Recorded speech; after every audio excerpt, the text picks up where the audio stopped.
Welcome to True Projects. In this video, we are going to explain about a project titled A Deep and Machine Learning Approach for Child Risk Prediction of Having Schizophrenia. So now coming to the introduction part. In the last few years, the convergence of deep learning and machine learning has yielded creative answers to integrate issues in the healthcare domain. A notable realm of investigation pertains to forecasting health threats in youngsters, specifically the early detection of disorders like schizophrenia. This cutting-edge strategy utilizes sophisticated computation models to scrutinize varied datasets encompassing genetic, neuroimaging, and behavioral data in the pursuit of foreseeing the likelihood of schizophrenia in children. So now coming to the objective part for this project is to improve early detection and intervention strategies for this intricate mental health condition.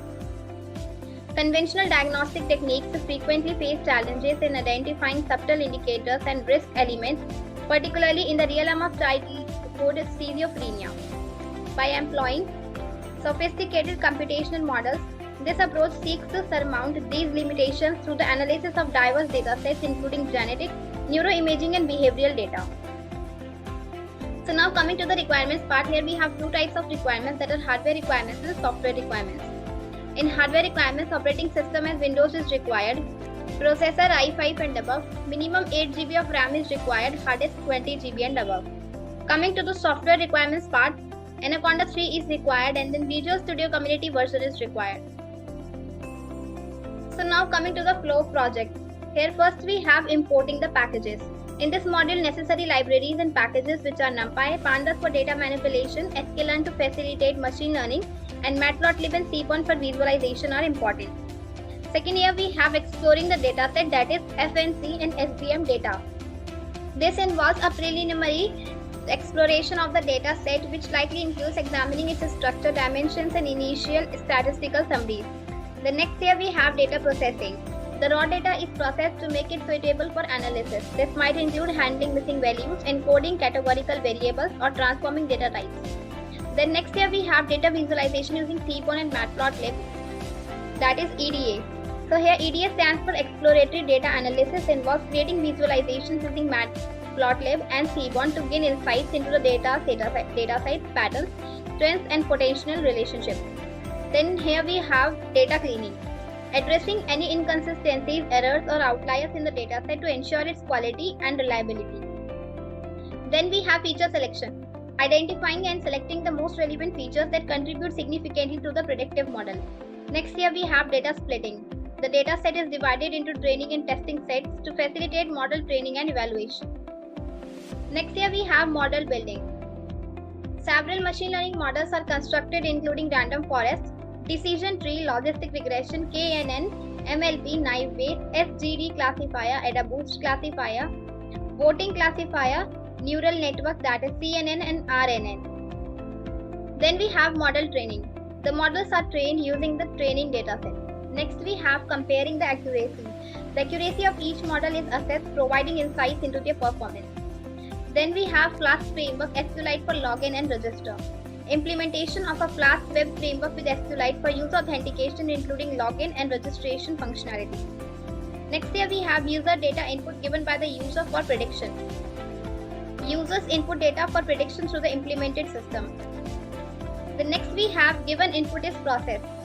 The input provided by the user is processed to meet the requirements of the trained model. Next, we have processed value is scaled and used for prediction. Scaling ensures that input features are on a comparable scale and the processed data is then used to make predictions using the trained models. Next, the result is predicted using trained model.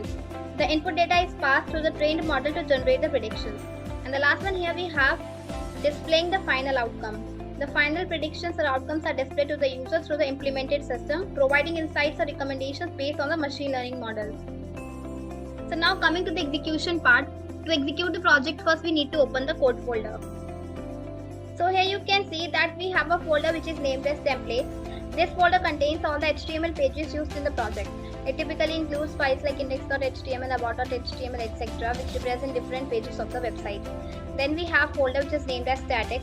This folder consists of files related to CSS, JavaScript, and Bootstrap files. The next, here we have .ipynb file, which is a Jupyter notebook file which contains a combination of code, graphs, and outputs all in one place. It allows the users to write and execute code in individual cells, making it a popular choice for data science. Next here we have app.py file, which likely contains the information related to front-end logic. It could include code written in Python that handles the server-side operations such as processing user requests, interacting with the database, and generating dynamic content to be rendered in the HTML template. And then here we have signup.db file. This file appears to be the database file which is used to store the information. So now just click over here and copy the path. Open the Anaconda prompt. Type the cd command followed by a space and just paste the path over here and now hit the enter button. Now type python app.py and now just hit the enter button.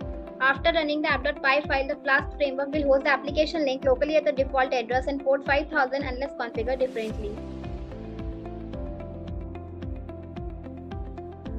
So here you can see that the link has been posted over here. Just copy this link and paste it into any of the browser. Here I am using Chrome. Just paste the link over here and hit the enter button. So here you can see that this is our home page for the deep and machine learning approach for child risk prediction of having schizophrenia.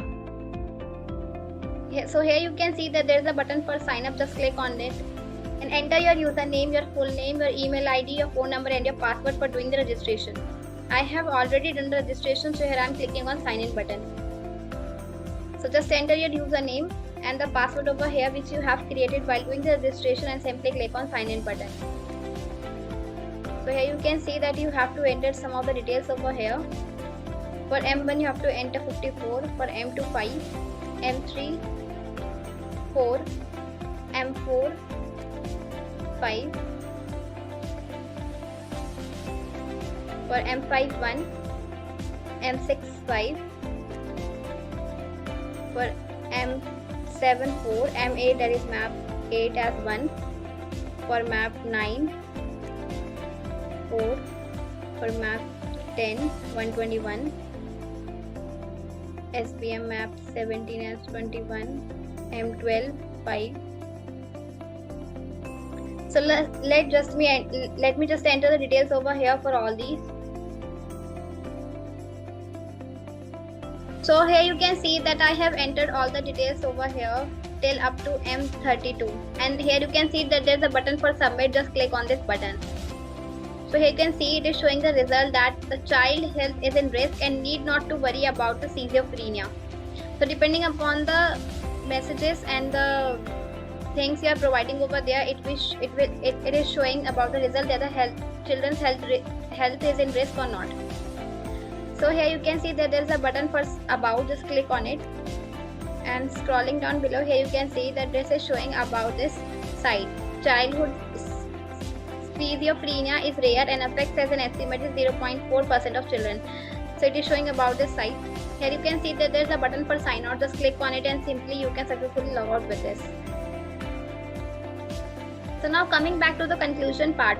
In summary, the incorporation of deep and machine learning methodologies to forecast the likelihood of children's schizophrenia marks a substantial advancement in enhancing our comprehension and intervention capacities in pediatric mental health. Given the intricate nature of diagnosing and predicting schizophrenia in children, there is a need for inventive solutions, and this approach shows potential in tackling these complexities. So here we have completed with our project. Thank you. Thank you for watching video. For more projects, please visit our website www.trueprojects.in. For updates on latest project videos, please visit True Projects YouTube channel and subscribe.